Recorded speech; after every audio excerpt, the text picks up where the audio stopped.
অনুরাগের ছোঁয়া ধারাবাহিকের নতুন পর্বে দেখা যায় যে সোনা ও রূপা কোথায় সেটা জানতে এবার ললিতদা ও বৌদির কাছে এসেছে সূর্য। কাঁদতে কাঁদতে বলে, সূর্য, দীপা ও সোনা রূপা কোথায়? সূর্যের কান্না দেখে ললিতদা বলেই ফেললো দীপা নিজের স্কুলে গেছে। সূর্য আর অপেক্ষা না করে বেরিয়ে পড়ে। অন্যদিকে লাবণ্য সেনগুপ্ত বিশালকে বলে, তুমি যদি ভাবো একটা কাগজে সই করলেই সূর্য তোমার হয়ে যাবে, সেটা কখনোই সম্ভব নয়। তুমি কখনো সূর্য দীপাকে আলাদা করতেই পারবে না। এদিকে সকল বাচ্চাদের কাছে নিয়ে চলে এসেছে সোনা রূপাকে। সেখানে এক এক রকম কাণ্ড দেখে খুব খুশি হয় সোনা রূপা। সবাই কিন্তু অর্জুনকে নাম ধরে ডাকে। একপাশে অর্জুনকে ডেকে ড্রাইভার বন্ধু বলে, দীপার তো বিয়ে হয়ে গেছে, ওর বাচ্চাও আছে। অর্জুন বলে, তাতে কি, দীপা আমার বন্ধু ছিল, বন্ধুই থাকবে। ওর হাজবেন্ডও আমার বন্ধু হবে।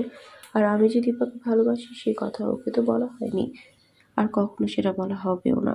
এরই মধ্যে শুরু হয়ে গেছে অনুষ্ঠান। অর্জুন আর দীপা পাশাপাশি বসে আছে। অনেক কিছু মনে পড়ে আজ অর্জুনের। ওদিকে সূর্য তো আসছে, কিন্তু রাস্তায় তার গাড়ি পাংচার হয়ে যায়। সূর্য নিজেই চাকা খুলছে ঠিক করার জন্য।